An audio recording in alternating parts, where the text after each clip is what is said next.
Doctors of Reddit. What's the biggest case of faking it you've ever seen? 30Y, woman came to the ED with such excruciating belly pain.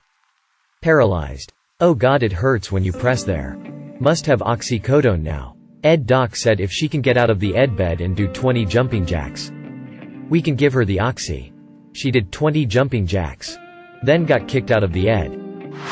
My mom's an nurse and she said once some crazy lady came in and complained she had the whooping cough. And whenever she coughed she followed it with a loud whoop. My cousin got glasses. Her 7-year-old little sister also wanted glasses because she thought it was so cool to wear them. So she started telling her teachers she couldn't read what was on the chalkboard. And she'd squint at home. And go incredibly close to the TV to watch things because she said she couldn't see things clearly. Her parents got worried and took her to the doctor. She read everything wrong on the vision test. Everyone seemed convinced that she needed glasses. But the doctor was a little concerned because the tests indicated she needed really thick glasses. And usually that wasn't the case unless there was a family history of vision issues. Her parents both had 20/20 vision and her sister only had astigmatism. They all realized she was faking it. So the doctor told her parents in front of her that she'd need some pretty intense eye surgery so she'd be able to see without glasses. They even wheeled in a machine to make it convincing to say they could do the surgery right then and there. She freaked out, confessed to faking it all and started to cry. She got grounded for a while. I'm an ICU and nurse. We get a lot of malingering in the One day, one of our frequent flyers came in and started faking a seizure in triage. Now obviously I know this lady and she's fake seized a million times before. But this time it's in the lobby in front of about 30 people. Who have no way of knowing that it's fake. She's lolling around on the floor making a damn fool of herself and folks look horrified. I walked up to her and said calmly, "Karen, what are you doing?" To which this genius responds, "I'm seizing." I told her to stop seizing. So she did. Edit. No. Her name wasn't actually Karen. I just did that for confidentiality. Had a patient when I was an intern feigning blindness. She would constantly be playing on her smartphone, only furiously trying to hide it when someone from the care team came into her room. The best was when my attending one day strolled past her room and threw his hand up in a highly exaggerated, "hello" wave. She started to throw her arm up to but caught herself halfway through.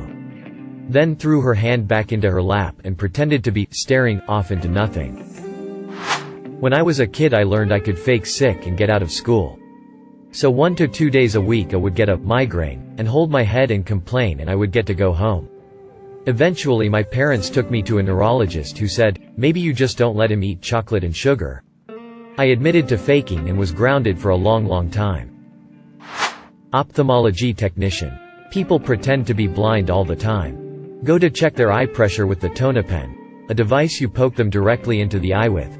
And they go, "What the fuck is that thing?" When I was a kid, I would plan my sick days way ahead of time. Had an old thermos that I would pour leftover milk, meat, whatever. Leave it on the windowsill in my bedroom just letting it fester for a month.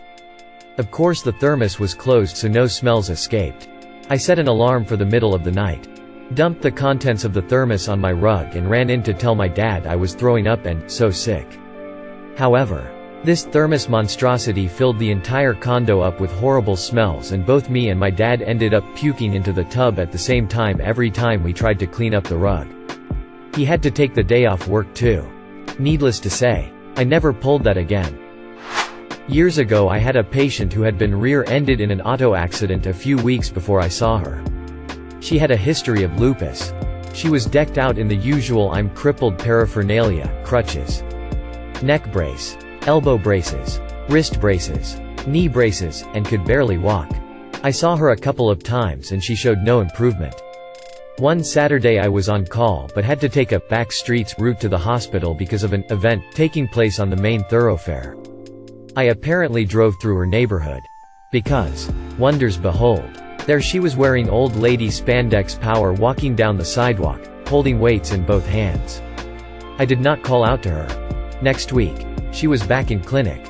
With her "I'm crippled" getup on again. A few weeks later I got the subpoena for the deposition. And it all became clear. No doctor but a funny story from work a couple years ago. Guy calls in sick for around 8 days. Says on the phone he is really sick. Comes back to work the next week. Tanned as F *CK. This dude hands a medical slip to the manager written in Spanish. On the slip there is an official seal from some random Cuban clinic. Guy walks over to B with a grin on his face saying, "Yeah, I'm probably fired." He was fired. Not a doctor but a nurse once had a patient having a seizure. The other nurse and I knew she was faking it. He said as much. She suddenly stopped seizing, miraculously. Looked straight at him and yelled, "Shut up, fat boy." He and I laughed so hard. He, the other nurse, was referred to as such, fat boy, for few months after that. At least she wasn't having a seizure winking face. Edit. Spelling and clarification. My mom was an emergency room nurse. Years ago they brought a prisoner from the local pen in who seemed to be unconscious. The guards were suspicious that he was faking it. They checked his vitals and everything seemed to be okay. The attending doctor tried poking him in the foot with something pointy. Nothing. Then he got an idea. They took a rubber hose and inserted it in the back of his throat as if they were intubating him. That did the trick. He sat up very quickly, coughing and gagging. Edit. Yes. Sternum rub. Got it. Sorta along the same idea. Working at a pharmacy we saw a guy come in to try and get a refill on some pain meds that had no refill. After pleading that his ear really hurt we told him again we couldn't refill it. One of the other employees saw his step into a side hallway and take a pencil and jam it forcefully into his ear repeatedly.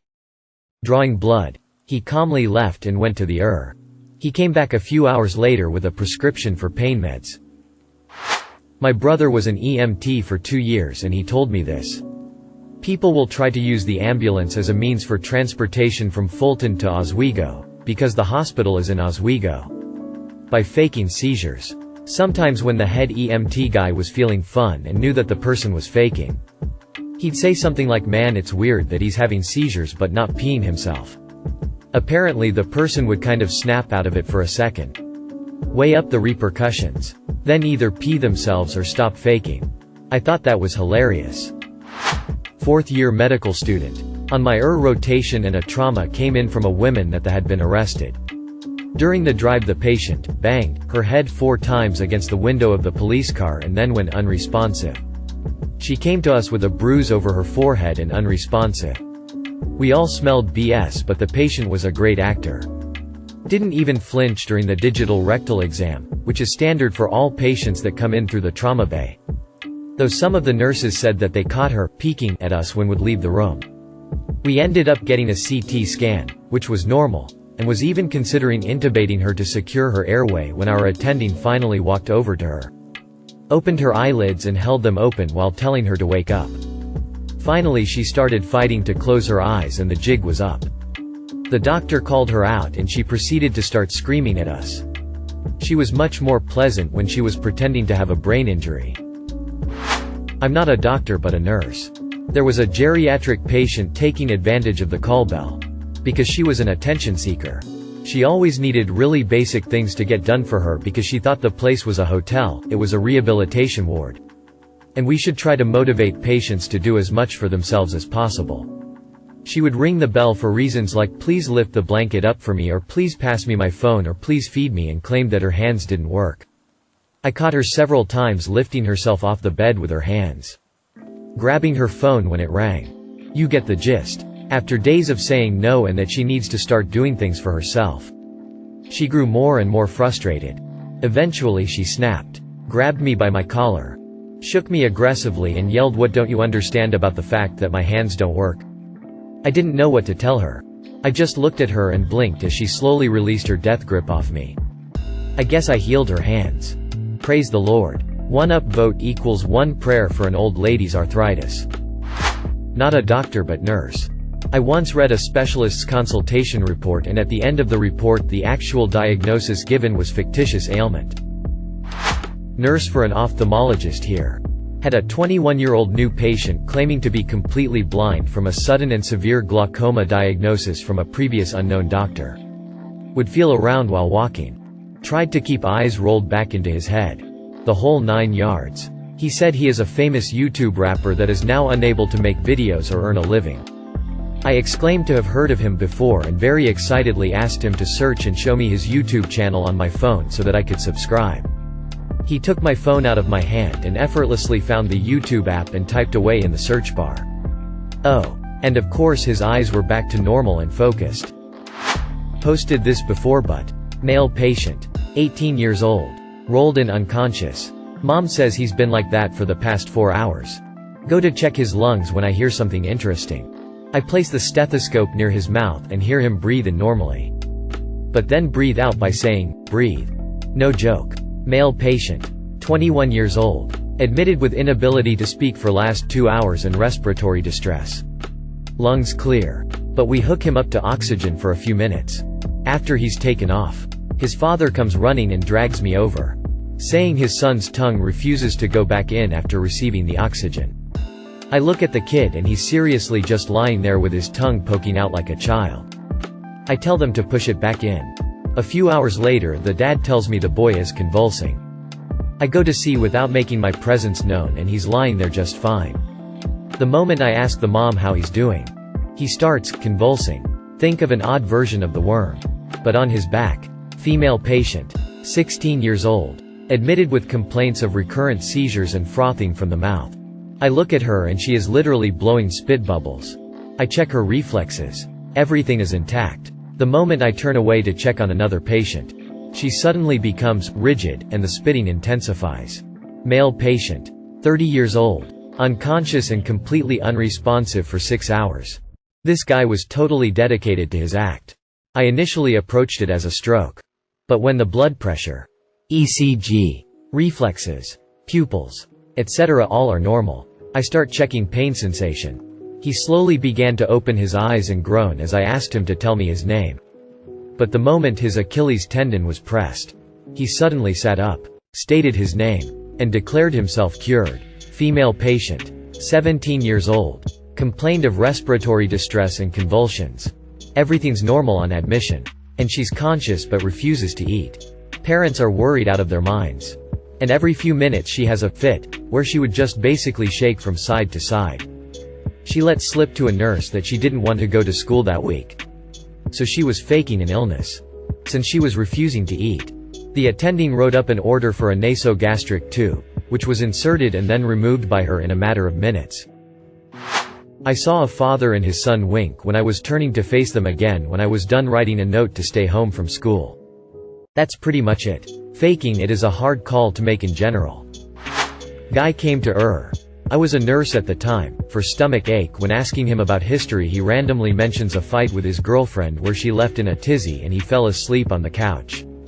20 minutes later when we see the CT, he has a satellite cable remote wrapped in a condom lodged in his rectum. I suppose he intended to frame her. Didn't get to hear the conversation he had with the doctor. I was curious how he was going to explain why she was nice enough to wrap it in the condom. Nurse. Bringing a patient back to a room who said he had kidney stones. I had him stop at the bathroom and get a urine sample. Dude comes out with the specimen cup that literally has a piece of concrete in it. Looked him in the eye expecting some sort of joke. He was serious. I threw it away and walked his dumbass back to the waiting room to contemplate his stupidity. Obligatory, not a doctor. I'm a nurse. We had a guy who had to come in every 3 months to get a medical certificate to say he couldn't work at his retail job due to severe disabling back pain. He was receiving large amounts of insurance money for this condition. After the doctor had done his usual examination and questions and signed it off, the guy asks the doctor to check his shoulder, which doc does, and asks how he injured it. Guy says playing rugby for a competitive team. Really, says doc? How long have you been playing for them? Guy has been playing and training the whole time. Doc puts this info on insurance form. Doc loses his shit in staff room laughing. Next week the patient loses his shit in reception because his insurance has been cancelled. Young, 18 to 20, woman went running into small rural hospital pretending to have abdominal pain. Police officer had tagged her going 40+ km over the limit, which was stunt driving, as per the new law in Ontario, impound and license suspension automatic. Cop followed her into and apparently said he'd be waiting for her when she left. Locum staff such as myself were housed at a small B&B about 15 minutes away.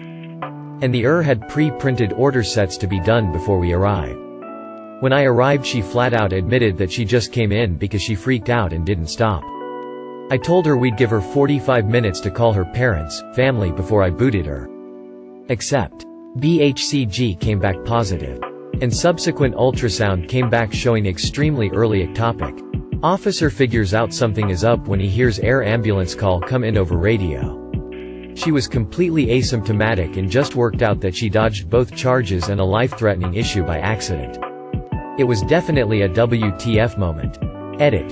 Well, this blew up overnight. I got a few messages.